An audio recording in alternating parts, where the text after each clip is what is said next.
Scholastic has given me permission to read this book, The Three Little Pigs by James Marshall.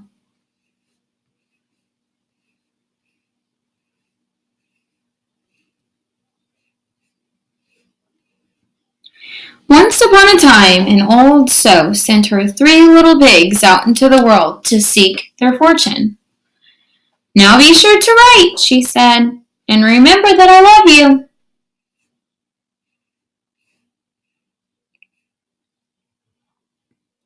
The first little pig met a man with a load of straw. "I know," said the little pig. "I'll buy your straw and build a house." "That's not a good idea," said the man. "Mind your own business, thank you," said the little pig, and he bought the straw and set about building a house. It took him no time at all.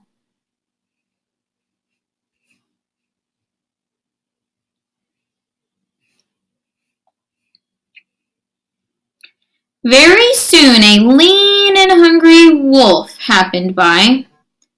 Pig was just about his favorite food in the world. So he knocked on the door and said, little pig, let me come in." To which the little pig replied, "No, no, no, not by the hair on my chinny chin chin."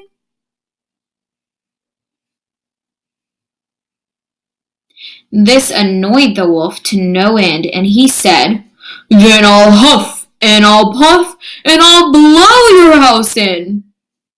"Go right ahead," said the little pig. So the wolf huffed and puffed, and he blew the house in.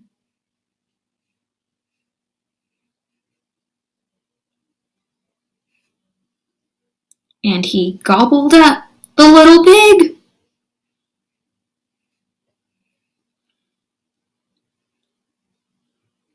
The second little pig met a man with a load of sticks. "I've got it," said the little pig. "I'll buy those sticks and build a house." "I'd think twice about that," said the man.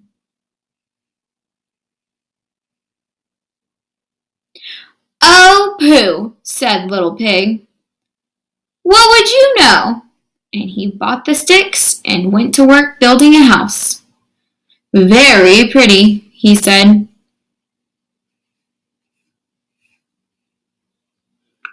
No sooner had the little pig settled into his pretty house than the wolf happened by.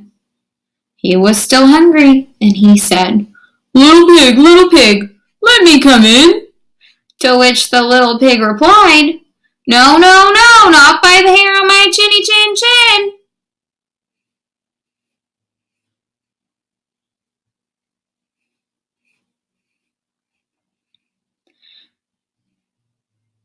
The wolf didn't care for all that at all, and he said, "I'll huff, and I'll puff, and I'll blow your house in."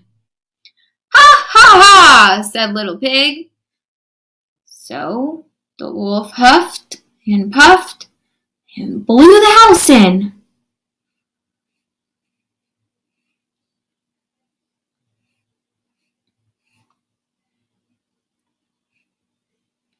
Now, the third little pig met a man with a load of bricks.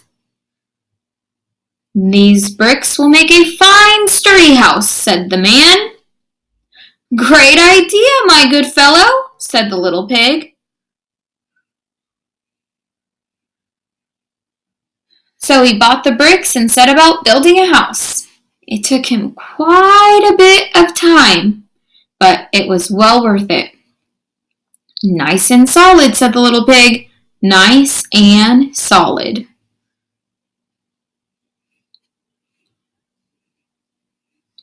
But no sooner had the little pig moved in than he noticed the wolf loitering about. And the wolf who was still hungry, said, little pig, let me come in." To which the little pig replied, "No, no, no, not by the hair on my chinny chin chin."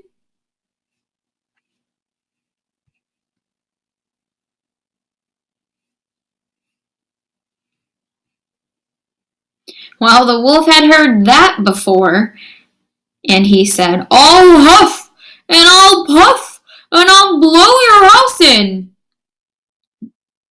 "Oh, don't do that," said the little pig. But the wolf huffed and puffed, and he huffed and he puffed until he was quite blue in the face. The house still stood firm. "I'll try another approach," muttered the wolf.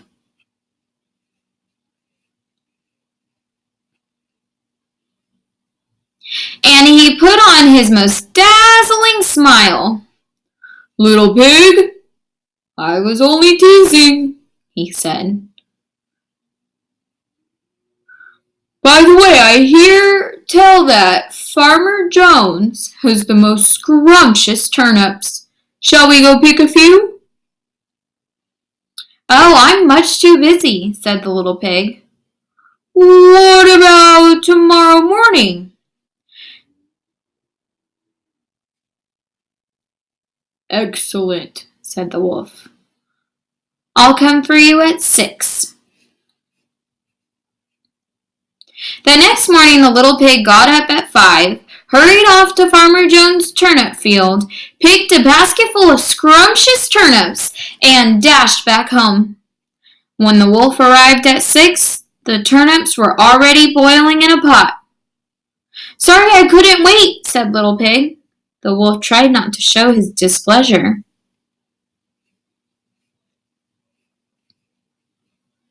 "No harm done," he said. "By the way, there's a lovely apple tree down in Merry Meadow. Shall we go help ourselves to a few apples?" "I must cook the turnips," said Little Pig. "Let's meet there tomorrow morning." "Splendid," said Wolf. "Shall we say 5? The next morning the little pig was up at 4 and went off to the apples. It took longer than he expected to reach Merry Meadow, and while busy gathering apples in the highest tree, he saw the wolf approaching. "Do try one of these," he called down, throwing an apple as far as he could. When the wolf chased after the apple, the little pig shimmied down the tree and made it safely home.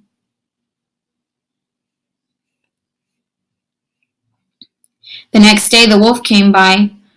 Really, he was quite put out. "There's a fair today on Hog Hill," he said. "Would you care to go?" "Why don't we meet there?" said the little pig. "Would 3 o'clock suit you?" "Colossal," said the wolf. 3 it is. Just to make sure he would be there at 2.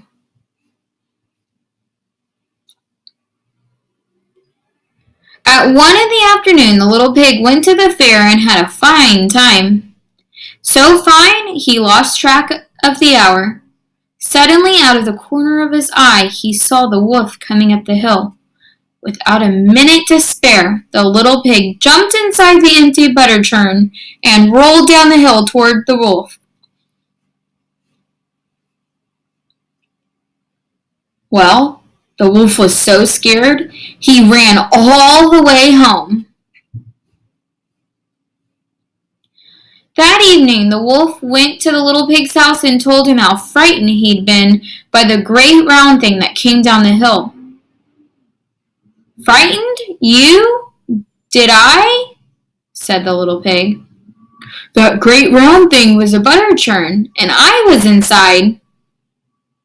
That was simply too much for the wolf to stand. "I've been nice long enough," he cried. "I'm going to eat you right up, right now." And he climbed onto the roof. When the little pig saw this, he put a big iron pot in the fireplace and quickly stoked the fire. "Here I come!" cried the wolf. "Dinner time!"